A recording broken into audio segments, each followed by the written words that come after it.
We have also one of our elected chiefs from First Nations from British Columbia, I believe is on deck here to speak.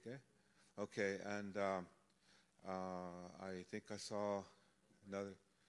Okay, and on the break, we're not going to have a break. We're going to continue this space of dialogue, but there are refreshments out there. There's water, there's juice, there's tanija. No, you don't know. Nice gut soup. But yes, so this other speaker right before mentioned a very interesting concept, and some of us in the North are having discussion on how do we translate a word that has gotten a lot of attention, well-being, or the good life, the good living, the good life. And that word was mentioned by our brother that spoke from the Creek Nation. But in the North, in consultation with some of our Lakota and Dakota folks, and still talking about that, but one word is o'un. O'un is living a state of being. So when we express that, o'un washtehe manipikte. So it kind of brings out a translation of a good way of living, a good way of being. So in our prayers, in fact, that's expressed to the great mystery that we want that good way of living, that people would live in a good way like that. So this is, again, part of that indigenous knowledge of how do we express these things within our own expression of indigenous knowledge. So again, this morning is that discussion on spirituality within discussion of rights of nature, rights of Mother Earth, because, you know, we included this in a prayer in the North of people that were dealing with the pollution in the water, is praying for that water with the understanding the water has life. It has a spirit and an entity of life. How do we have a society that embraces that living waters? Because we know right now we have this battle, like the woman just spoke, laws that do not respect that. We have to always fight and spend money for litigation to have standing on these issues, time and time again.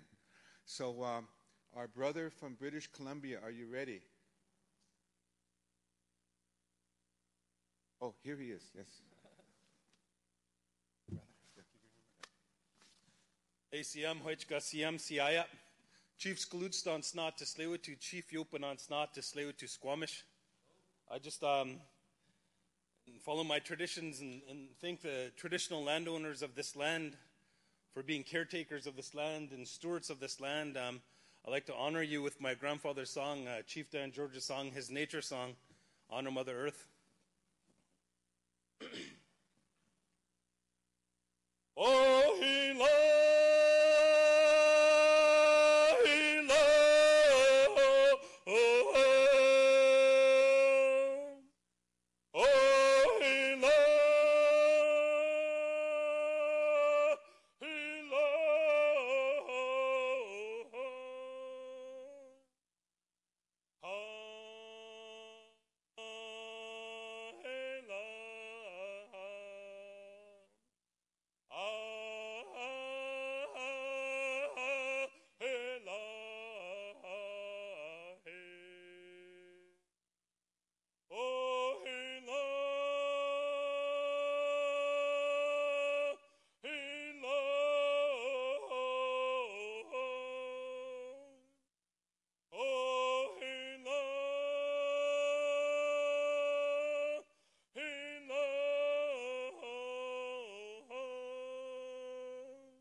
As my grandfather taught me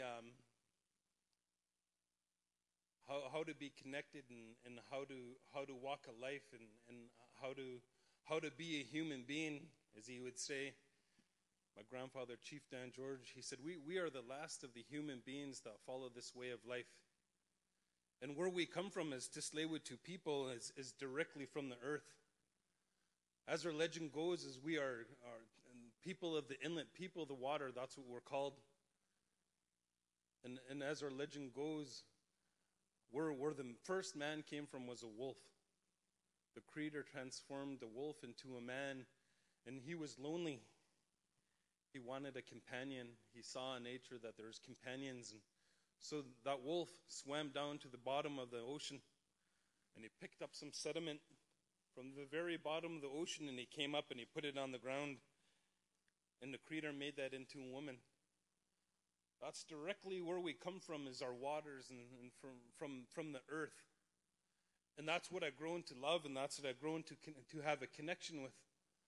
I heard a lot of the talk about some of the people that were speaking in our stories are the same. In 1930, 80% of Canadians under 18 went to residential school. 80%. 50% of those died before the age of 19. So our stories are the same across our country and across our land. We share that same hurt and we share that same pain. Maybe your story is similar as mine, where at the strongest point of who we were as Tsleil-Waututh people, as at contact was 15,000 of us. That's what we estimated in Vancouver territory.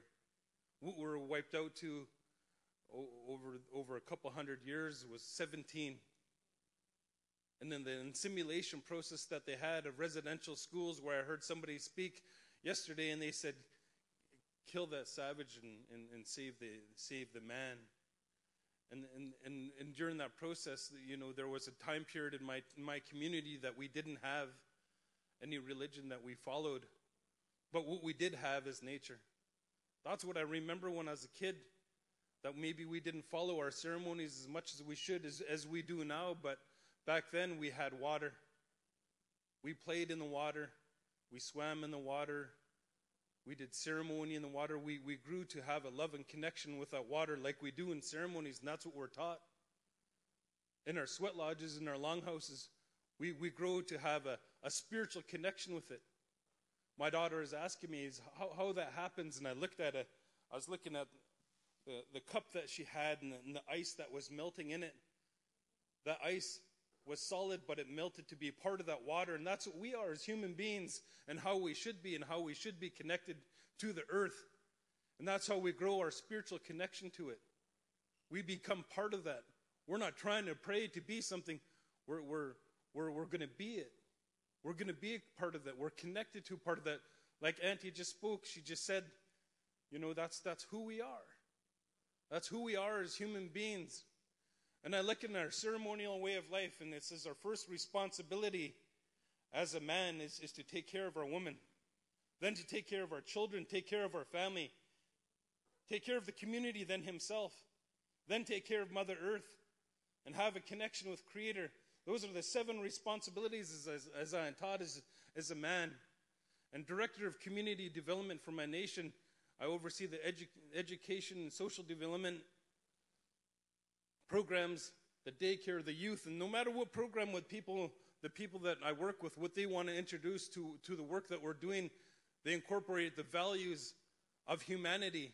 What are the values of our spiritual way of life, of any religion or any cult, any spiritual belief? The fundamentals are the same, of love, honor, respect, dignity, pride, forgiveness, passion, compassion, understanding, all those things that make us a human being. That's what I instill in my work. When we have those within ourselves, how could we ignore the connection that we should have with nature, and how beautiful it could be, and how it could feed us? Because at a time, it didn't for my people. We didn't see that, but it still fed us. We still had a spirit. We still had a spirit. And when we were out in the water, it helped us. So I hear all these beautiful things that are being said here. And I hear all those beautiful things, and I think what is happening here, and I really, truly do believe this, our Uncle Ben and I, our Uncle Phil Lane Jr., is at home, and he has Crazy Horse's pipe, and he took it out and is going to pray for it as long as this conference is going on. But what he hopes for and what I believe is we're all from different areas of our country here. But wherever you go home to, I know you'll be a pebble that's dropped down into the territory you are, like a pebble dropped down into the pond, and you're going to ripple out to the people and let them know that what we're investing into is destructive, like what we're working on at home. The same initiatives that we have to stop those oil tankers and pipelines and tar sands are the same initiatives that I hear from you and your people, the mining that's going on, the clear cut that's going on, and the things that we see of our snow and our glaciers that are melting. All those things, your initiatives are the same as mine. And the most powerful thing that I know that brought us through these times was prayer. And that's why I apply it to my work. That's how I apply it to everything that I do. And I know you will too. And when we start hearing those messages, like I think of the citizens of British Columbia, where 70% oppose the oil tankers, 70% of the citizens of British Columbia oppose that. If they were the owners of those oil pipelines and tankers, if they were the owners looking at those polls that were taken, they would make a decision to make a better choice. To make a better choice.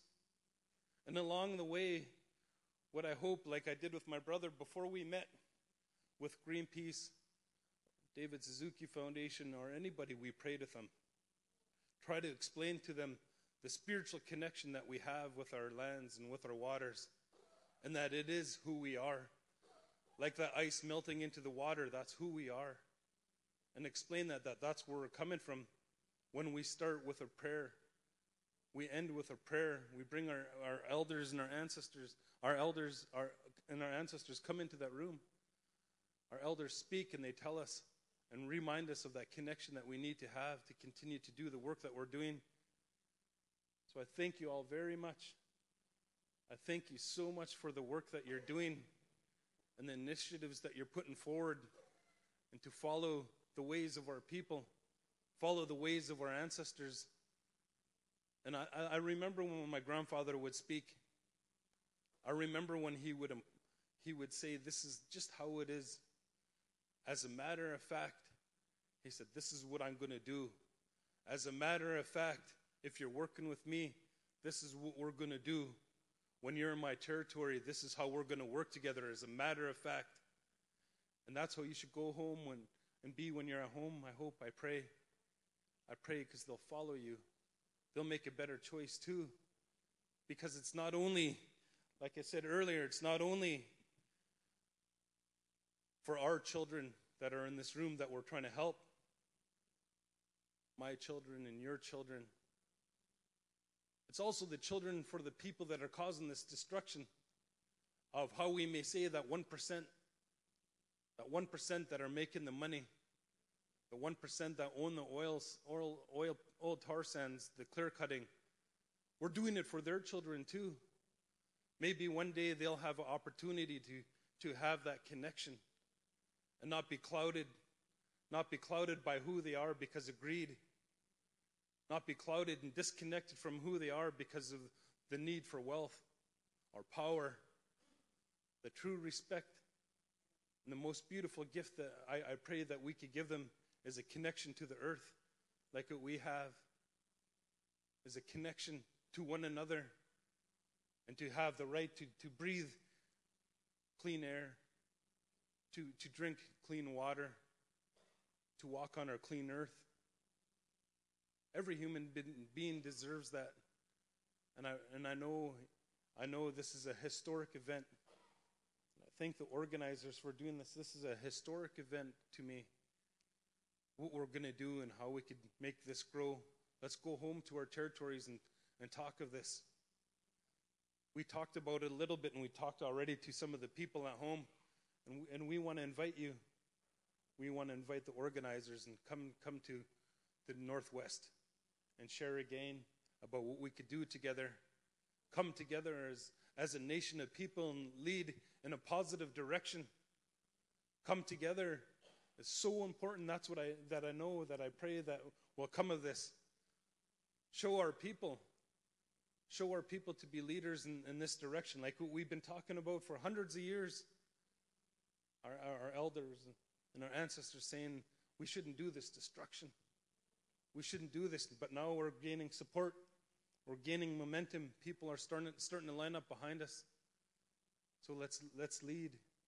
Let's lead and make something beautiful happen.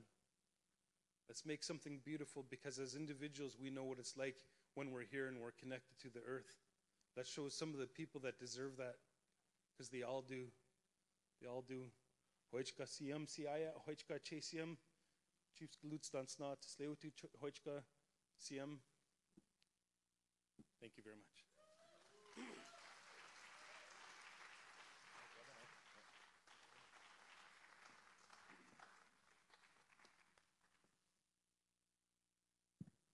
That's beautiful. As they said in their homeland, they have pipeline that corporations, the largest corporations in the world, want to go through their territories, coming from the tar sands of Alberta, Canada. Then they deal with the tankers in the coastal waters, and they're dealing with the timber, the logging companies. And woven into that, you're hearing the resilience and that strength that they are resisting. They're going to stand up against that encroachment of an economic system, again, that looks at